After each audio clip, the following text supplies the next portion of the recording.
industry is located on the New South Wales north coast and southern and central Queensland.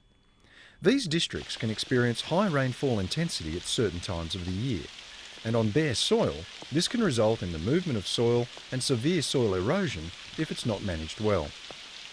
Recent research funded by the macadamia industry has revealed that some of the most significant soil losses can occur from around the base of the tree as a result of water flowing down tree stems.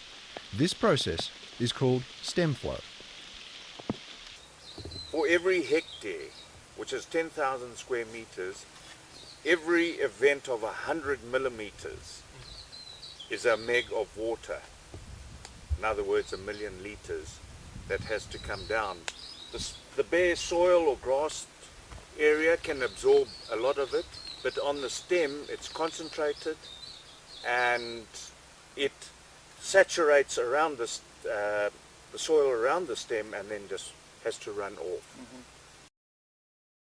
Stem flow can lead to severe root exposure over time, and this can also lead to nuts being trapped in roots and unable to be harvested. Soil scientist Justine Cox at the Centre for Tropical Horticulture was keen to discover where the sources of soil erosion were. In particular, she wanted to measure the effects of stem flow. Here at the Centre for Tropical Horticulture, we built this device to capture all the water pouring down the macadamia trees. It gets funneled into this tube and to the data logger, which then tips, and all the data is measured automatically. Over a 32-hour storm event in May 2009, we measured an average of 1,100 litres of water flowing down each trunk. We calculated that up to 28% of the water falling onto an orchard was funneled down the tree trunks. On average, 5 to 10% of rainfall was converted to stem flow. This high level of stem flow is thought to be due to the architecture of the macadamia tree and its smooth bark.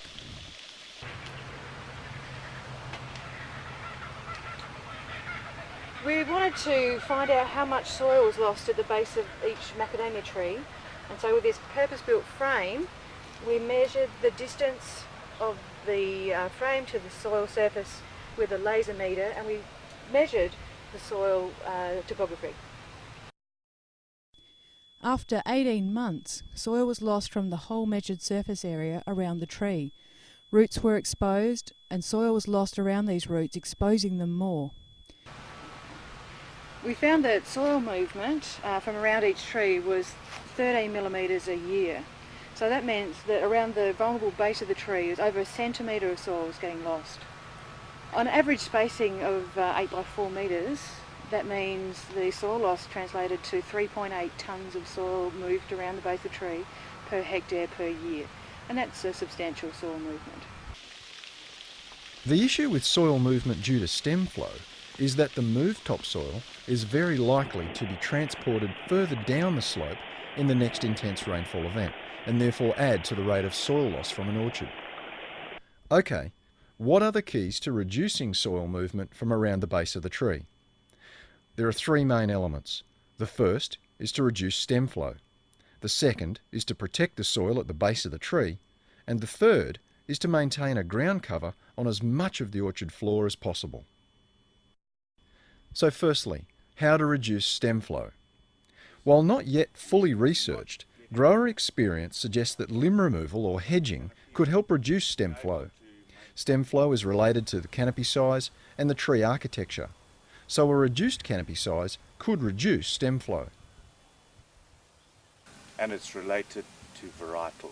There's a difference between the different varieties. Some have a lot more runoff, especially the 344s, the more upright, whereas the A16s that are more rounded canopy tend not to have the same volume running down the stem.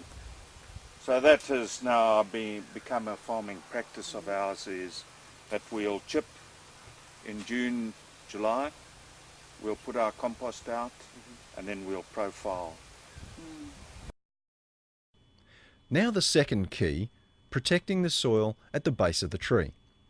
Mulch is an effective way to protect the soil, and coarse wood chip from prunings can eliminate the movement of soil from under a tree row.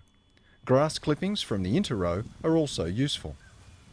When we do the large limb removal, we feed the branches through a wood chipper and they get thrown straight back under the tree, under the ground.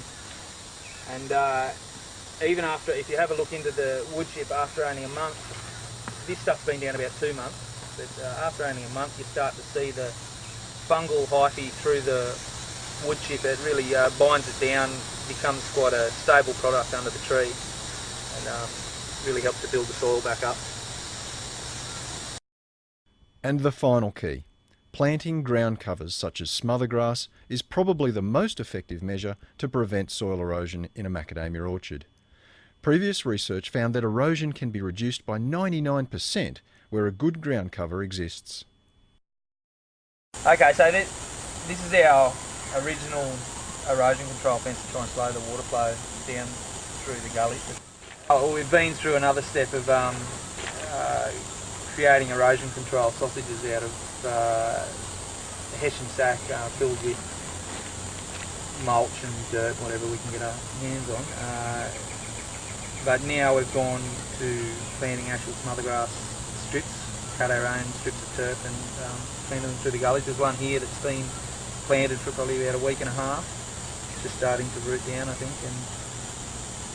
And yeah, another important part of it's getting the sunlight in, probably the most important part.